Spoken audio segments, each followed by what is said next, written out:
अध्यात्म की दृष्टि से देखा जाए या फिर विज्ञान की कसौटी में परखा जाए, रुद्राक्ष कहीं भी कोई कम नहीं पड़ता है।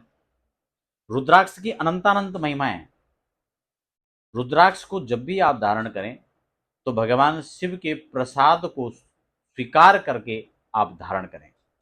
फिर इसका जो फल है वो किसी सीमा में नहीं, अपितु जो रुद्राक्ष की वास्तविक महिमा है और उसका रुद्राक्ष का जो वास्तविक फल है वो आपको प्राप्त होगा। इसीलिए हम आज चर्चा करेंगे कि कौन सा रुद्राक्ष आपको धारण करना है, कैसे धारण करना है, क्या विधि होगी। चर्चा को आगे बढ़ाएं। पहली बार चैनल पर विजिट कर रहे हैं तो चैनल को सब्सक्राइब करके बेल आइकन जरूर प्रेस कर लीजिए, क्योंकि यहाँ पर अध्यात्म, ज्योतिष, वास्तु, रत्न, रुद्राक्ष या इसी प्रकार की और भी खास चर्चाएं आपको देखने को मिलेंगी। जैसे कि मैंने पहले कहा, रुद्राक्ष को सिर्फ एक किसी खास फायदे के लिए नहीं, बल्कि रुद्राक्ष को सिर्फ महादेव का प्रसाद समझ करके आप स्वीकार कीजिए, उसी रूप में उसको धारण कीजिए। इसके कोई एक फायदे नहीं है, अनेक फायदे हैं।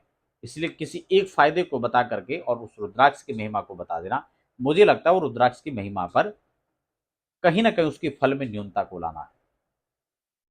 इसीलिए शिव महापुराण में रुद्राक्ष की अनेक विस्तृत महिमा इसमें लिखी हुई है। लेकिन यहां व्यक्तियों के मन में एक प्रश्न रहता है, एक संदेह बना रहता है कि हमें कौन सा रुद्राक्ष धारण करना चाहिए।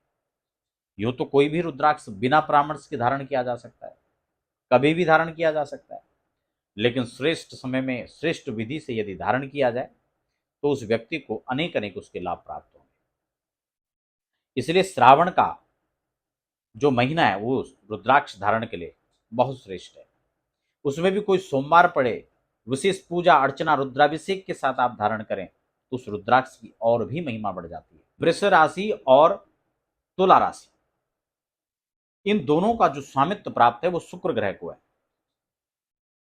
इसलिए वृष और तुला राशि के जो जातक हैं उनको कौन सा रुद्राक्ष धारण करना चाहिए?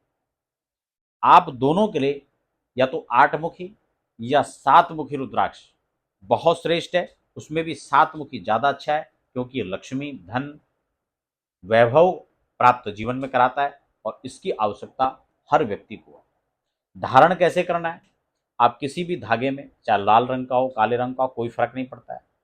चांदी की चैन में वैसे ज्यादा श्रेष्ठ माना जाता है, लेकिन कुछ लोगों को सोने में पहनना है तो वो भी पहन सकते हैं।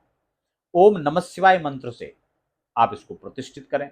वैसे तो रुद्राभिषेक और किसी विशेष मंत्रों से पूजा के साथ अगर पहने तो बहुत अच्छा है, नहीं तो ओम नमः शिवाय मंत्र 108 बार पढ़कर आप गंधाक्षत से पूजन करके रुद्राक्ष धारण कर सकते हैं।